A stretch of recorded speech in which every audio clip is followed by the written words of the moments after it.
BDO nagsalita na sa issue na nilive ng isang kababayan natin sa Pilipinas na ayon sa kanya ay nilimas daw ang pera ng kanyang passbook account.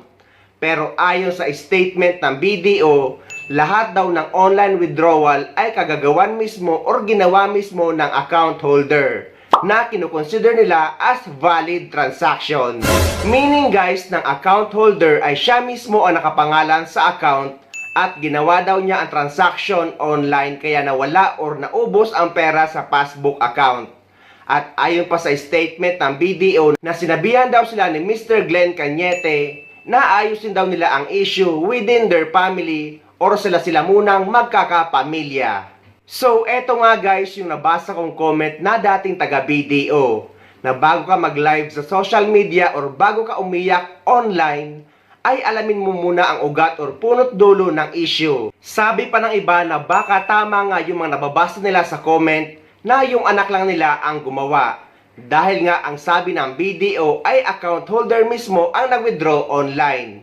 So ang possibility dito guys na account holder pwedeng yung mismong anak niya or asawa niya. Basta kung sino yung nakapangalan sa account or may-ari ng account na tinatawag na account holder. So, ang lesson dito guys ay dapat talagang alamin muna ang punot dulo ng issue bago mag-live sa social media. Dahil pwede ito makaapekto sa isang kumpanya or sa bangko. At worst, pwede ka pa nilang kasuhan ng cyber libel. Ilalagay ko sa description ng video na ito ang statement ng BDO para mabasa nyo rin. At sa mga hindi pa nakapanood, ito yung naging live ni Mr. Glenn Cañete na tinutukoy ng BDO na umiyak siya dahil nga nalimas daw yung pera sa kanyang passbook account na hindi niya alam na kapamilya lang din niya ang may kagagawan. Hindi ko alam kung ano kayo, paano kong umpisahan. BDO. Ito ang account ng anak ko na hack. Ubus lahat ng laman pang college niya. Hindi ko alam kung paano umpisahan. Sabi ng video, successful daw yung nakonik yung account ko sa online. Samantalang itong passbook na to, passbook lang to, walang online bank, walang card. Nasakit, ubos lahat.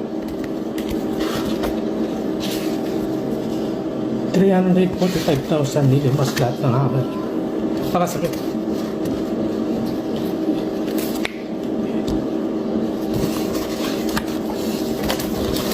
Tangay. 345,000. Upos.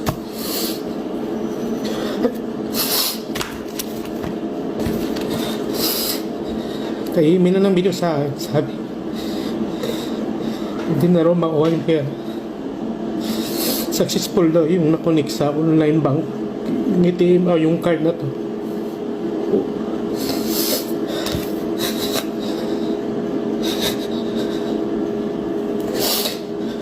Pagkalis ito ng anak.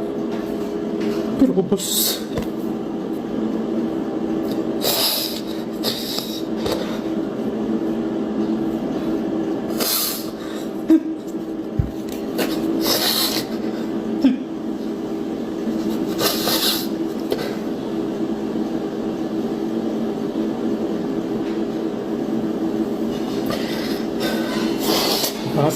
Pakasakit. Yung wala kang makuha, wala kang mabalik na pera. Ilang taon mong inipon.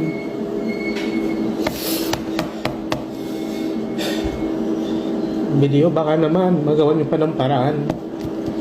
Passbook lang to, walang online bank, walang card. Pero ano nangyari? Baka naman may makatulong, tropa.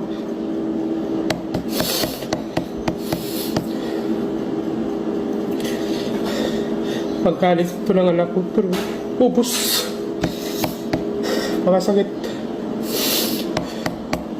Hindi ko alam anong gagawin nito. 0-0. May kilala kayo sa video. Nakakayak.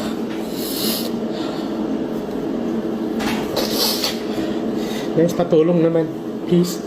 Sino pong may alam? Nakakayak talaga. Pangkalis na to sa kanya yung year na to. Pero walang nangyari. Ubus.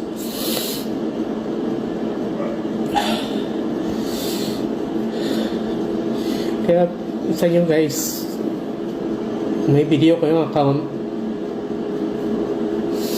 Hindi ko alam kung paano nyo na-update yan. Pero sa ito kasi talaga pakastep. Yung na-report namin, naghintay kami ng 7 days. Pero ito yung na-receive namin. Wala kaming makuha. Walang mabalik na pera. Ubus. Kasi na-successful daw yung nakunik yung account ko. Ang account ng anak ko sa online bank. Samantala namang ito, naka-passbook lang to. Baka sa